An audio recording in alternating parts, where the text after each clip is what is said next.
Hi guys! Welcome to my vlog.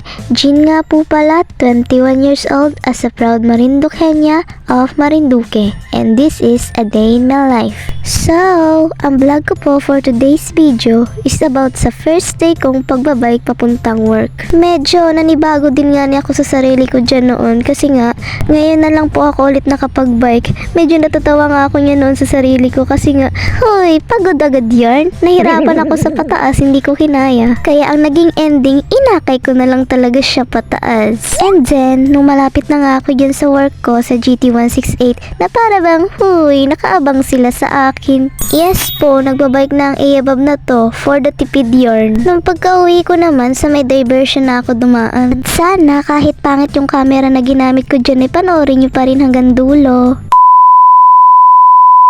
Magandang araw po, alas 6 na nga ni ako nagising dyan. Sa hindi pa din nga ni po nakakaalam ay ako'y taga-Mugpog pero dito ako sa may Tansabuwak boarding house. Tansabuwak ha, hindi Tansa Cavite. For me, that was a big mistake in my life na nagpunta pa ako doon. Hindi na lang po ako magtutok pero ang masasabi ko lang talaga is trauma lang. Imbes na makamove on ay dagdag trauma lang ang inaabot ko doon. Hi life, si Lord na lang talaga ang bahala sa kanila. Hindi din ako pinabayaan ni Lord kasi finally I'm okay now. At tingnan nyo naman, may pangat-ngat pa siya ng paan ng manok. Hala mo walang problema. Binigay kasi yan ni Papa nung gabi nung pumunta sila dito sa boarding house. At tinignan nga na yung bike ko nung dumating. Ay hindi ko na nga nakain kasi nakatulog na ako. Kaya inalmusal ko na lamang. After ko nga kumain, naligo na ako syempre tapos ayan nag-aayos na ako. Abala nga din yung mga kasama ko dyan kasi papasok rin sila sa school nun. Akala ko nga ni guys, hindi ko pa magagamit yung bike ko kasi nung dumating, yan ay tanggal pa yung pedalan, hindi nakatakid tapos yung preno, sumasayad. Naiinis si Papa, ibabalik na niya sana. Nagulat naman ako kasi nagpunta akong ukayan nun sa tabi. Tapos pagbalik ko, inaayos na pala nung asawa nung may-ari nitong boarding house. Ayun, I'm super thankful. Kaya sabi ko kay Papa, okay na yan pa, huwag mo na ibalik. Okay, pagtapos ko naman mag-ayos dyan syempre magsasapatos naman. Tapos, nagme-medyas pala nga niya ako dyan para akong may batang kasama. High vlog ng high vlog tapos hindi naman nasama. Tapos, natatawa nga ako kasi bago yung aking sapatos ay sabi ko bibinyagan ko na.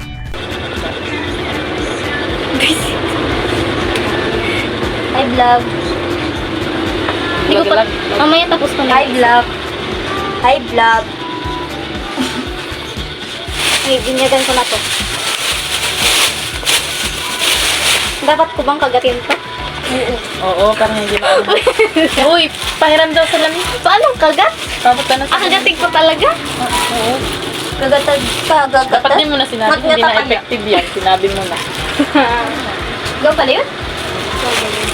Dapat din na gagawin ito ang mga bagay-bagay. Bagay. Ito yung nagat. Yan. Para hindi ka lutukin. Grabe naman, hindi ka nakain. Pwede, masagal tayo. Effective ba talaga yun? Masunurin akong bata, ginawa ko talaga. Patapos na ako magsapatos dyan, tapos si Camille, parang bata talaga, kumanta naman. Di mo siya maririnig ang tawag. Tapos, inutusan ko nga sabi ko, pa-video raw ako, kukunin ko yung bike ko. Tapos sabi ni Ashley, dapat daw nilalagyan ko ng lagayan ng cellphone yung bike ko. Sabi ko, soon, bibili ako niyan. Syempre, para ready to vlog na tayo, diba? Para, di ko na nahawak-hawakan, hindi ako mahihirapan mag-video. Pero itong cellphone ko talagang ginamit, nang hirap ipang video. Konting galaw mo lang talaga sa video, sobrang alog na. Kaya, suggest nga kayo ng magandang cellphone na pang vlog maliban sa iPhone. Hindi ko pa kasi carry bells ang iPhone, mga mima. Maaga nga niya akong umalis mga 8:10 AM pa lamang kasi oorasan ko pa kung ilang minuto ako magbabike. Sa may diversion na dapat ako dadaan kaya lang wala pa nga ni pala akong ulam kaya sa bayan na ako dumaan nun. At pati nga ni pagpedalay binidyuhan niya daw ba? Medyo malapit na nga niya ako niyan sa may tulay ng tabi. Ay naku, kailan kaya lalaki yung tulay dini? Tumigil nga muna ako dini sa may gilid at ayoko makipagsiksikan dyan. Inaisip ko din nga nung mga oras na yan na sino kaya nagpagawa nitong tulay na ito noong medyo unang panahon? Isahang sasakyan lang pwede ay hindi man lang pwede magsalubong. Pag may nagsalubong naman at hindi nagbigayan, ano, abala naman kasi syempre babalik yung isa, hindi pwedeng hindi. Kung walang isang babalik, ano, dyan na kayo sa tulay forever. Pero kailan kaya talaga ito lalawak? Kung ako'y mayaman-yaman lang, pinabago ko na ito. Charing. Pagbaba ko nga ni at paglagpas ko ng tulay ay kumana na ako. Pupunta kasi akong palengke. Ay mali.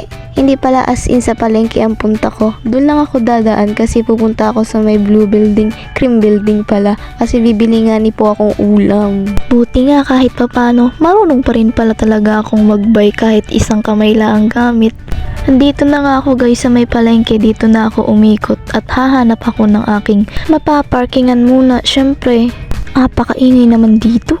Malamang day, palengke. Kaya pala sa school, kapag may ingay mga estudyante, ang sasabihin ng teacher, ano kayo mga taga-palengke?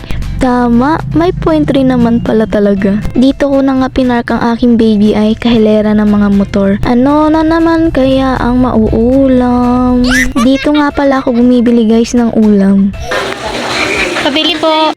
Naging bitter nga muna ako nung araw na yan, Charis. Ang palaya nga pala, ang palayain ka. Joke lang, eme lang yun. Mahilig lang din kasi talaga ako doon. Yun ang binibili ko talaga minsan kasi pampadagdag yun ng dugo, diba? Pagtawid ko nga ni galing cream building, dito na ako dumiretso malapit sa may plaza. Iikot kasi ako malapit dito sa may kusina sa plaza. Doon na lang sana ako iikot ulit sa may palengke kaya lang baka bawal. Ay, namaos na siya. Sorry po. Kayo kaya ang mag-voice recording, no? Ewan ko na lang talaga kung hindi ka mamaos tapos pagod pa yung utak mo kakaisip ko anong sasabihin mo sa voice recording. Sa may expo na dapat ang aking ikot niyan tapos ang labas ko doon sa may sinirang pader dati. Hindi ko siya ma-explain po basta dinaanan ko na siya kanina. Kaso nga ni hindi ko na masyado pinahirapan ang aking sarili at sa may traffic na ako dumaan. Tapos andito na nga ni ako sa may Moralion. Iniisip ko nga nung mga oras na yan na kakayanin ko ba itong e-bike nang hindi ako bababa? At ang ante nyo malala, hindi ko alam nun kung paano gamitin yung cambio ay kadali-dali. Sabi ko pa man din kay Papa ay, anong hirap naman pedalan ang tigas. Muling yarn, aray mo. I tried my best naman kaso hindi talaga kinaya. Tawa nga ako ng tawa dyan habang akay-akay ko yung bike ko pataas kasi hingal na hingal talaga ako. Sabi ko pa ay, ang pagod gagi. Nang makalagpas naman ako ng arko dito malapit sa Philoil na pinagtrabahuhan ko dati, yan ang saya ko na may pa la la la la la pa ako nalalaman. Mali pala, ganito yon. La la la la la. Wow. Sarap na sarap nga niya ako sa hangin dyan at dire-diretso talaga siya hanggang dun ay sa may bahay ni Mayora. Pasensya na lang talaga kayo at napakagulo ng aking pagka-video dyan. Ay maalog nga ni. Tsaka halata bang ang bilis ko dyan. Buti pala guys, hindi ako nagsemplang no. Kasi isang kamay lamang yung gamit ko dyan tapos yung kabila ko pang video. At sa wakas, after 100 years nga ni po ay malapit na rin ako sa GT. Eme lang.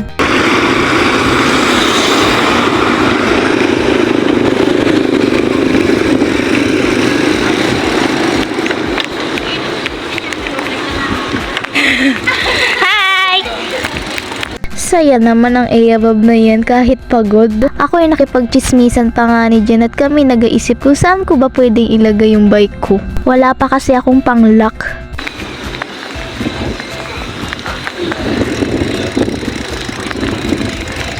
Pwede ko saan ko alagay ere? Sabay ka? Nga pala guys, mga 8:10 AM na nga niya ako nakaalis ng boarding house tapos nakadating ako dito sa GT ay 8:32 na. Paano dumaan pa kasi ako ng bayan kaya natagalan. Eh di parang inabot pala ako ng 22 minutes. Siguro kaya na rin yun ng 15 minutes lamang kung hindi na ako dadaan ng bayan. Sakto naman yung dating ko at mag-open pa lamang ang mall. Pawis na pawis yarn. Pagkaupo ko nga na inalis ko agad yung jacket ko at talaga namang parang nag-aipon lahat yung pawis ko sa aking likod. Punas nga ako ng punas kasi yung pawis ko pati nagabuo-buo doon sa may noo ko. Uminom na nga rin ako ng tubig at baka ako'y ma-dehydrate nang wala sa oras. Charing. Super banas talaga as in, lalo na't summer na talaga. Kaaga-aga ay haggard agad ang babaeng yan. Parini na nga ni po kayo at sipagan nyo palagi bumili dito sa mall nang marami kaming sales. Maparini na lang nga ni po kayo kung gusto nyo makakita ng magaganda at gwapo. Tapos nakita ko nga ni Ari si King, napagtripan ko. Sabi ko, ay, napakasipag naman talaga. Hindi yan. Kailangan sa kanya yung mga natural.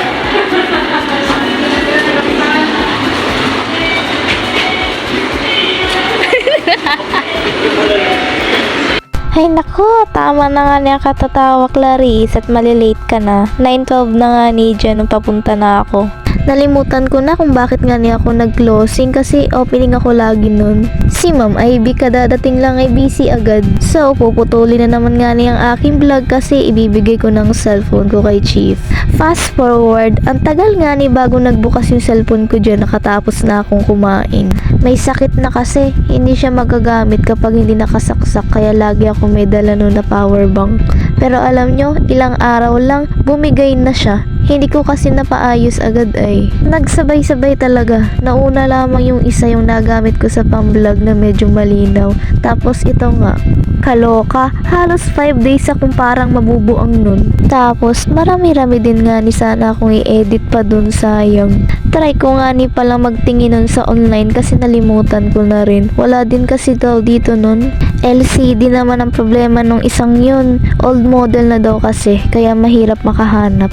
Kaloka, dapat na talaga tayong bumili ng bagong cellphone na pang vlog. After ko nga mag-lunch, syempre bumalik na ako tapos fast forward ulit. Naka-out na nga niya ako dyan at naayos-ayos ko pa yung aking buhok uwian na. Hindi lang din kasi talaga ako sanay na magulo yung buhok ko. Dapat nga ni ilulugay ko na dapat yung buhok ko kaya lang ako pagkaalis ko inabalik ko na agad yung hairnet ko. Baka lang kasi makaabala sa aking pagbike. Yes, uwian na. Awan pa nga ni ako sino nga ni Ering nasa unahan ko. Madilim kasi yung part ay. Hindi ko maintindihan kung si Sunny Boy o si Eric. Parehas kasi yung katawan. Bahala kayo dyan. Yung bike ko nga pala guys, nakiusap muna ako kina guard na dun muna ilagay ay sa may dulo hanggat wala pang panglock. Nung kukunin ko na nga sana doon sa pinaglagyan ay andini na pala sa may harap nilagay. Hindi pa rin ako nakapagpabili ng lock dyan kasi wala akong mautusan. Bawal kasi kami bumili sa loob eh. Tama na ang kadaldalan, pauwi na nga ang above na yan dyan at pinalarga ko na nga ni Eri pababa. Ako'y hindi nga ni sa bayan dyan dumaan kasi parang ako'y nalalayuan. Sabi ko'y mag-shortcut na lang ako. Yung daan ba papunta dun sa may sunshine? Basta ang labas ko nun ay dun na rin sa may diversion ba.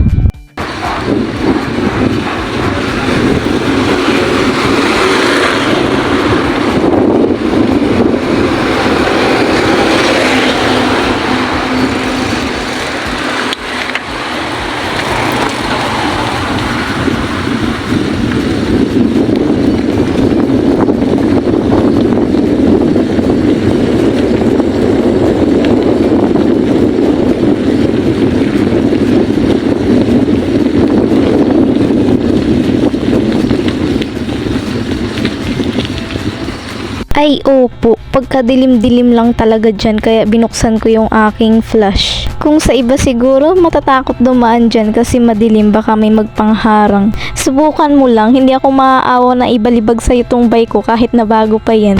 Anyways, nakalabas na nga ni ako dyan at nandyan ako sa may diversion papunta doon sa may tulay. Pataas na naman. Wala pa nga sa kalahati, talaga namang nararamdaman ko na naman na ako'y hinihingal. Buti na lamang din talaga at naimbento yung solar na poste na yan kasi hindi mahihirapan yung mga dadaan. Di maliwanag. Hagod guys. Ay, malapit naman na.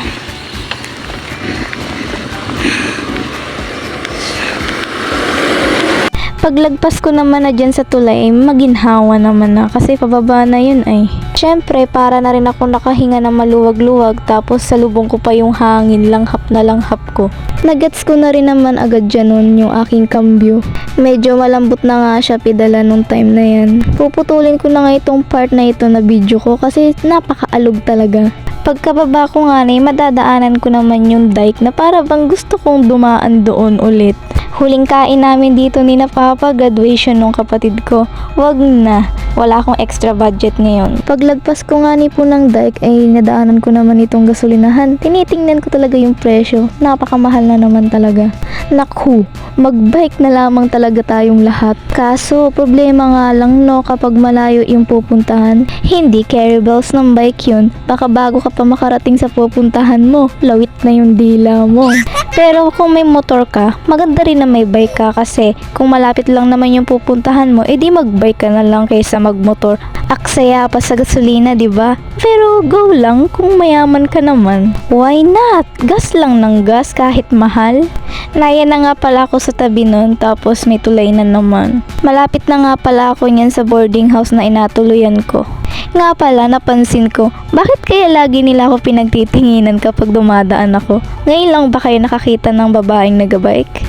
Eme lang, baka naman yung bike kasi ang natingnan nila sa akin, asyumera naman ako. Ako guys, sorry talaga. Napakaalog niyan, pababa kasi.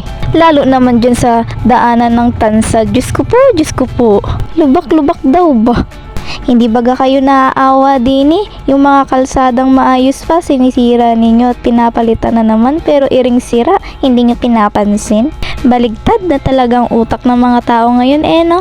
Pero totoo naman yun, ang dami ko ng kalsada na daanan dati. Nagataka ako, bakit sinisira na naman yun ay maayos pa yung kalsada? Yun pala, papalitan na naman ng panibago. Ay buti nga nit hindi na-flat yung mga gulong ng mga sasakyan na nadaan dito. Mga kakaawa pa pag nadaan ay kailangan bagalan pa yung pag-drive. Lalo naman ako dinahandahan ko at baka kabago-bago ay ma-flat yung gulong ko. Yun lang naman at nakarating na nga ako dyan sa aking boarding house. At hanggang dito na lang nga ni po muna ang vlog na ito. Maraming salamat po kung pinanood nyo hanggang dulo ito. Hanggang sa susunod ko ulit na vlog. Bye-bye!